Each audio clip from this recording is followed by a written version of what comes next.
как я уже говорил, в Якутск пришла весна, потому что Nissan Leaf начал проезжать 100 км в день легко на одном заряде. Раньше это было для меня достаточно было 20, потом 30. Чем теплее становилось, тем больше она проезжала. Потому что потребление печки, естественно, уменьшается, потому что тепло уже не так надо много.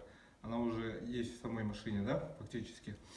И хотел чуть-чуть похвастаться, да, долго искал какой-то вариант, чтобы сделать, ну, коврики постелить хотел, да, купить там 1500, 2000, все как-то меня не устраивало, как-то это было по старинке, какие-то ковши такие неинтересные. Почитал, и мне отправили с Владивостока Еву. Вот. Предлагаю скрыть анбоксинг.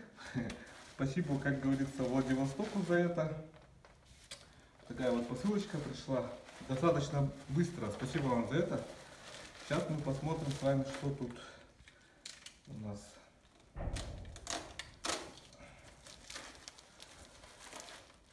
Вот. Мешочек. Получается, под заказ мне отправили. То есть я сам выбрал, как мне надо, Еву.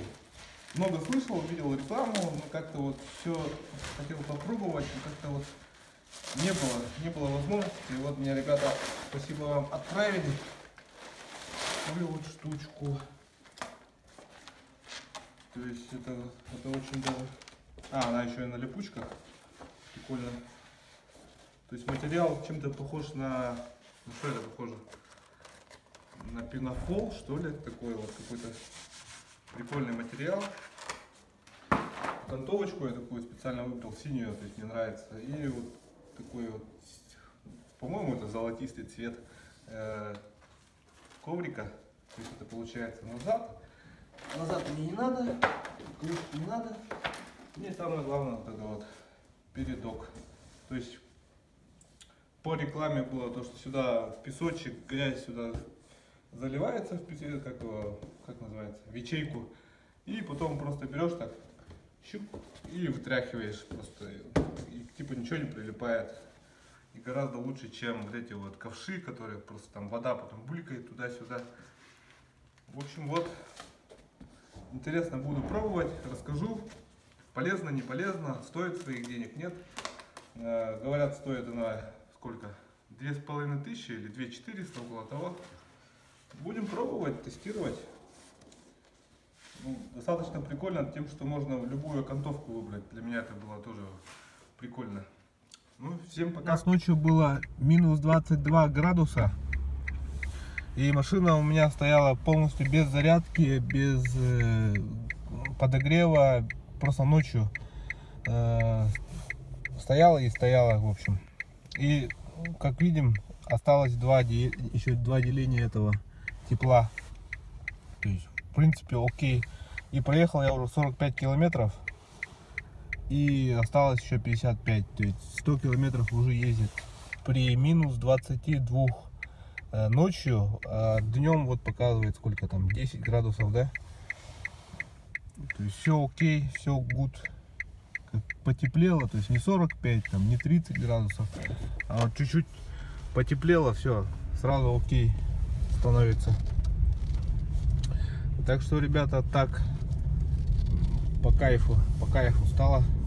То есть раньше я там 50 километров проезжал по заряду, да, и постоянно нужно было в одном месте остановиться, ночью ставить ее на подогрев. Сейчас этого я уже не делаю, потому что уже тепло, по кайфу. Минус 22 100% выдерживает ночью. То есть раньше я думал, там как-то боялся, там до минус 17-15 думал, пусть потеплеет. А сейчас вижу, что уже и 22 нормально, даже думаю, может быть 25, если будет, то ничего страшного, то есть батарея будет жить. То есть покатаюсь, посмотрю, потестирую. Что еще? Весна, ребята, весна, все тает, можно сказать, на душе. В городе еще ничего не тает, конечно, снег убирает. Но просто я вот днем фактически печку не включая. Она потому что не нужна мне. В плане и так нормально. То есть подогрев попы, подогрев руля делает свое дело. Вообще нормально. Так, что еще хотел сказать? Все. Сейчас можно хоть где ее бросать на ночь. Не обязательно ехать на это, где есть 220. Можно поставить, и все, я забыл. Пришел утром. Все нормально держит. Конечно, я еще попробую сегодня. Поставлю. Проверю. Всем весна, ребята. Всем весна. Всем бабла. Всем бабла.